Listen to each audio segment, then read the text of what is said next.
आदरणीय संजय अग्रवाल जी, आदरणीय दंतवाला जी और उपस्थित सभी मित्रों, 2014 में प्रधानमंत्री नरेंद्र मोदी जी अपने दायित्व को संभाले थे। तब से लेकर आज तक लगातार उनकी कोशिश है कि मंत्रिपरिषद के निर्णय के केंद्र में गांव, गरीब और किसान रहे। गरीब की ताकत बढ़े, किसान की ताकत बढ़े, खेती मुनाफे में आए, किसान की समृद्धता हो, गांव में संपन्नता हो, जिससे कि देश हमारा आगे बढ़ सकने में सक्षम हो। इसलिए गत 6 वर्षों में गांव के सर्वांगीण विकास और किसान की समृद्धि की दृष्टि से अनेक निर्णय हुए हैं, जो समय समय पर आप सबके सामने निर्णयों के रूप में आते रहे हैं, जिनका क्रियान्वयन ठीक प्रकार से हो रहा है। हमारे देश में किसान की बात हमेशा होती रही है। अन्नदाता कहकर हम पुकारते रहे और जो संभव समय समय पर निवेश हुआ वह निवेश भी किया जाता रहा है। लेकिन इसके बावजूद भी हमेशा ये बात ध्यान में आती है कि किसान की माली हालत ठीक नहीं है। उसके अनेक कारण हैं। किसान परिश्रम करता है, पूंजी लगाता है, लेकिन समय समय पर उसको प्राकृतिक प्रकोप का भी भागीदार बनना पड़ता है। यदि फसल बीमा के माध्यम से उसके नुकसान की भरपाई की जाती है, लेकिन हम सब जानते हैं कि जितना नुकसान होता है सामान्य तौर पर वो कवर नहीं हो पाता। और दूसरी तरफ अगर हम देखेंगे तो किसानी के क्षेत्र में जो निजी क्षेत्र का निवेश होना चाहिए, उस दिशा में हमारा देश प्रवृत्त नहीं हो पाता। और इसलिए जब भी बात चलती है तो किसान उत्पादन भी कर रहा है, किसान देश में पैदावार बढ़ा रहा है, किसान अच्छा काम कर रहा है, लेकिन जब छोटे किसान से पूछो तो निश्चित रूप से वो अपने दर्द को बयां करता है।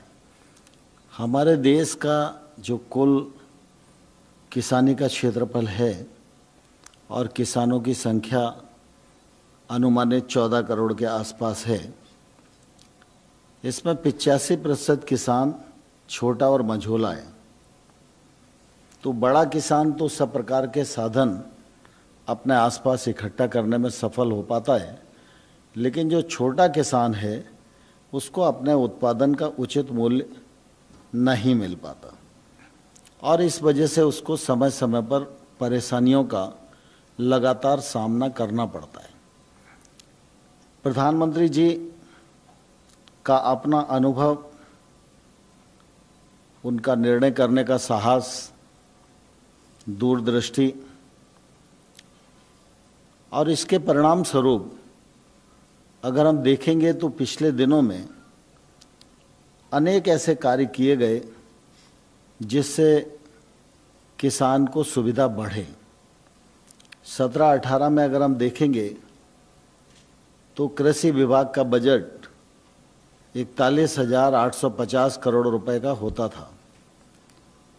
आज यह बजट बढ़कर 1,35,000 करोड़ का है।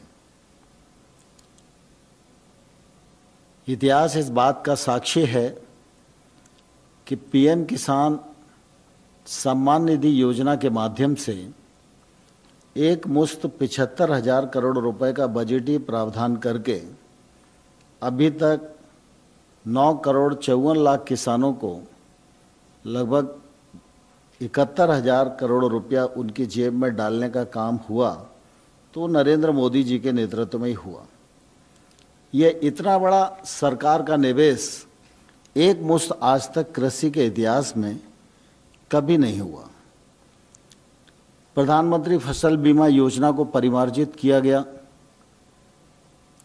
गत 2 वर्षों में 13,000 करोड़ किसानों का प्रीमियम जमा हुआ, लेकिन उनके नुकसान की जो भरपाई है वो 64,000 करोड़ रुपया बीमा कंपनियों के माध्यम से की गई। जैविक खेती को बढ़ावा देने का सवाल हो